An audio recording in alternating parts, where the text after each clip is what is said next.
السلام علیکم دوستو، پیش خدمت ہے محبت کا انتقام، خوفناک ہارر سٹوری لاسٹ ایپیسوڈ۔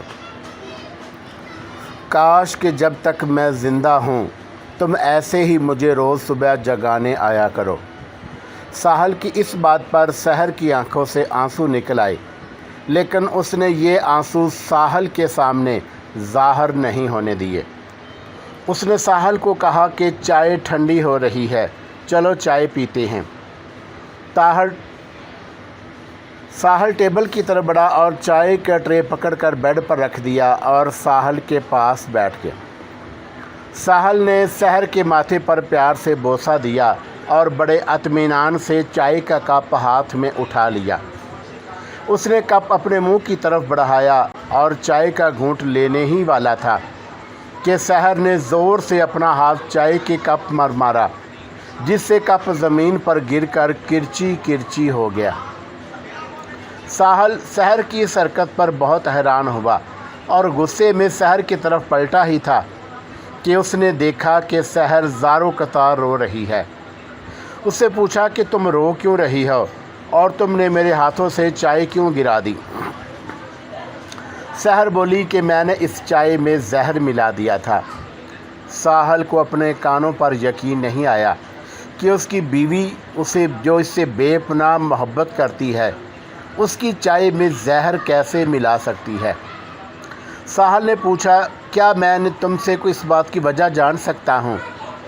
تو جواب میں سحر نے اس کو روبی کے بارے میں اور قبرستان میں گزاری ہوئی پچھلی رات کے بارے میں سب کچھ بتا دیا اور کہا کہ تم نے روبی کا قتل کیا ہے اور اپنے دوست انسپکٹر فرقان سے تم نے سارے ثبوت غائب کر دیے ہیں، جس وجہ سے تم اس کیس سے بری ہو گئے تھے۔ میں نے روبی کو انصاف دلانے کا تہیہ کر لیا تھا، اس لیے اپنے دل پر پتھر رکھتے ہوئے میں نے تمہاری چائے میں زہر ملا دیا تھا، لیکن تمہیں چائے پیتے دیکھ کر مجھ سے رہا نہیں گیا اور میں نے چائے تمہارے ہاتھوں سے گرا دی۔ فیضان جیسے ہی مسجد سے ہو کر گھر واپس آیا تو صبح کا سورج نمودار ہو چکا تھا۔ فیضان کی دادی سکینہ بی بی فیضان کے مسجد سے آتے ہیں اور اس کے کمرے میں چلی گئی اور اس سے پوچھا، فیضان بیٹا کیا بات ہے، تم ہم سے کچھ بات چھپا رہے ہو؟ فیضان نے ٹالنا چاہا تھا، لیکن انہوں نے فیضان کا ہاتھ اپنے سر پر رکھ کر ان کو اپنی قسم دے دی اور جو بھی بات ہے کہ وہ سچ بتا دو۔ اب دادی کے سامنے فیضان مجبور ہو گیا اور اس نے کہا کہ دادی جان، آپ امی اور مائرہ کو بھی بلا لیں۔ مائرہ سب کچھ جانتی ہے، لیکن امی کے لیے بھی حالات سے آگاہ ہونا ضروری ہے۔ سکینہ بیگم نے مائرہ اور خورشید کو بلا لیا اور فیضان سے کہا کہ بتاؤ اب تم جو بتانا چاہتے ہو۔ فیضان کو مائرہ نے آنکھوں میں کچھ اشارہ کیا تو فیضان نے اسے کہا کہ مجھے دادی امی نے قسم دے دی ہے، اس لیے ہمیں اب حقیقت سے سب گھر والوں کو بتانی ہوگی۔ فیضان نے بتانا شروع کیا کہ دادی اماں آپ کو یاد ہے، ہم ایک دن پیپر دے کر آئے تھے اور ہم نے آپ سے روبی آپی کے کمرے کی چابیاں مانگی تھی، لیکن آپ نے چابیاں دینے سے انکار کر دیا تھا۔ آپ کے سونے جانے کے بعد ہم نے کمرے سے وہ چابی چرائی تھی اور روبی آپی کے کمرے میں داخل ہوئے تھے۔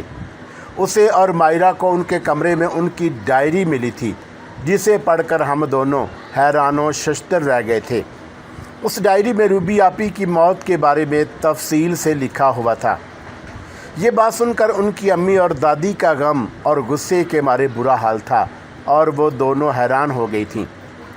فیضان نے آگے بتانا شروع کیا کہ روبی کی ڈائری میں لکھا ہوا تھا، روبی نے پہلے سے پلان بنایا ہوا تھا کہ وہ اپنے امتحانات کے نتیجے کے دن ساحل کو پرپوز کرے گی، اور اس بارے میں اس نے اپنی دوست شینا کو پہلے سے ہی سب کچھ بتا دیا تھا۔ جب روبی نے ساحل کو پرپوز کیا تو اس نے اسے شادی کرنے سے صاف انکار کر دیا تھا، جس کی وجہ سے روبی بہت زیادہ افسردہ تھی اور وہ اپنی زندگی ختم کر دینا چاہتی تھی۔ اس کی دوست شینا جو کہ بلیک میجک کی ماہر تھی، اس کے دماغ میں ہر وقت شیطانی خیالات پکتے رہتے تھے۔ اس نے روبی کو ایک طریقہ کار بتایا کہ اگر جیتے جی ساحل تمہارا نہیں ہو سکتا تو تم مرنے کے بعد اس کو حاصل کر سکتی ہو۔ اس کے لیے تمہیں پہلے خود کو ختم کرنا ہوگا۔ ہمارے مرنے کے فوراً بعد میں تمہارے ہمزاد کو اپنے قابو میں کر لوں گی اور اس ہمزاد کے ذریعے میں ساحل کے سچے پیار کے ہاتھوں ساحل کا قتل کرا دوں گی، جس سے اس کا ہمزاد ہمیشہ ہمیشہ کے لیے تمہارا ہو جائے گا اور تم مرنے کے بعد اپنا پیار حاصل کر لو گی۔ روبی ساحل کے انکار سے اس قدر دل برداشتہ تھی کہ اس نے بنا کچھ سوچے سمجھے شینا کی بات مان لی۔ اس نے شینا کے ساتھ ساحل سے آخری بار ملنے کا پلان بنایا اور یونیورسٹی کے کیفیٹیریا میں بلا لیا۔ کیفیٹیریا میں اسی بات پر ان دونوں کے درمیان نوک جھوک ہوئی اور روبی طے شدہ پلان کے مطابق واش روم میں چلی گئی، جہاں شینا اس کی منتظر تھی۔ شینا کے ہاتھوں سے تیزاب لے کر روبی نے بڑی ہمت کر کے اپنے آپ کو تیزاب سے جلا لیا۔ شینا اسی عمل کی منتظر تھی۔ اس نے روبی کی روح کے منفی حصے یعنی اس کی شیطانی ہمزاد کو اپنے قابو میں کر لیا اور شرط یہ رکھی کہ وہ اپنا کام کروانے کے بدلے میں اس کو ساحل کی جان لینے کا موقع دے گی۔ یہ سارا پلان روبی کی ڈائری میں لکھا ہوا تھا، جسے پڑھ کر میں اور مائرہ حیران و ششدر رہ گئے تھے۔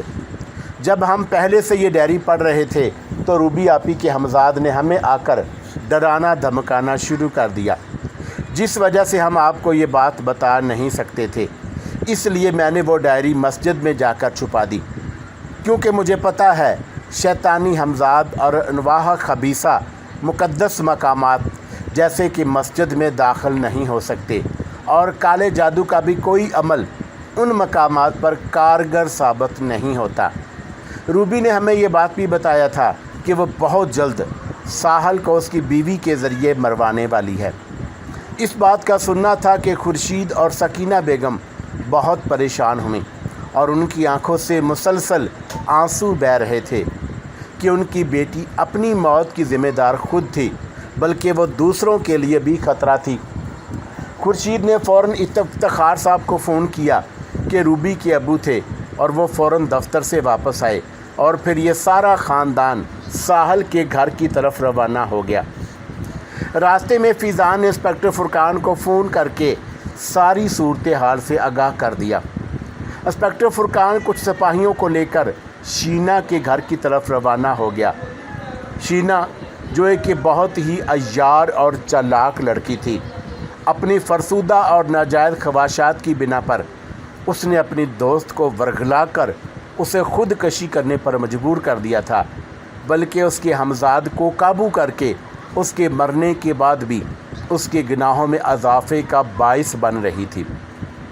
اسے خبر ہو گئی تھی کہ انسپکٹر فرقان اسے اریسٹ کرنے اس کے گھر کی طرف آ رہا ہے۔ اس نے انسپکٹر کے خلاف اپنے اوچھے ہتھ کنڈے استعمال کرنے کا ارادہ کیا۔ اس نے روبی کو انسپکٹر فرقان کے خلاف مہرہ بنانے کا سوچا اور روبی کو حاضر کر کے اسے انسپکٹر فرقان کو قتل کرنے کے لیے بھیج دیا۔ انسپکٹر فرقان چونکہ روحانیت سے آشنائی رکھتے تھے، اس لیے روبی ان کا کچھ بھی نہ بگاڑ سکی اور وہ بآسانی شینا کے گھر کے سامنے پہنچ گئے۔ فرقان کے شینا کے گھر میں داخل ہوتے ہی روبی نے بلی کا روپ لیا اور فرقان پر حملہ کرنے کی کوشش کی، لیکن فرقان نے لوہے قرآنی کا نقش پہنا ہوا تھا، جس کی وجہ سے روبی فرقان سے ٹکرا کر چیختی ہوئی فٹ دور جا گری، اور اس طرح فرقان نے شینا کو بآسانی گرفتار کیا اور ساحل کے گھر کی طرف نکل پڑے۔ ساحل شہر کو ہر طرح سے مطمئن کرنے کی کوشش کر رہا تھا کہ اس نے روبی کا قتل نہیں کیا، لیکن شہر کے سامنے روبی کا تڑپتا ہوا چہرہ گھوم رہا تھا، جس پر یقین کر کے وہ ساحل کو اپنے ہی ہاتھوں سے زہر دینے جا رہی تھی، لیکن دل کے ہاتھوں مجبور ہو کر اس سے یہ قدم نہیں اٹھایا گیا۔ شہر متواتر روئے جا رہی تھی اور ساحل اسے تسلیاں دے کر چپ کرانے کی کوشش کر رہا تھا۔ اتنے میں ساحل کی امی کمرے میں داخل ہوئیں اور کہا کہ تمہارے کچھ جاننے والے تم دونوں سے ملنے آئے ہیں۔ شہر نے اپنی ساس کو دیکھ کر خود کو سنبھالا اور ان کے ساتھ باہر حال میں آ گئی۔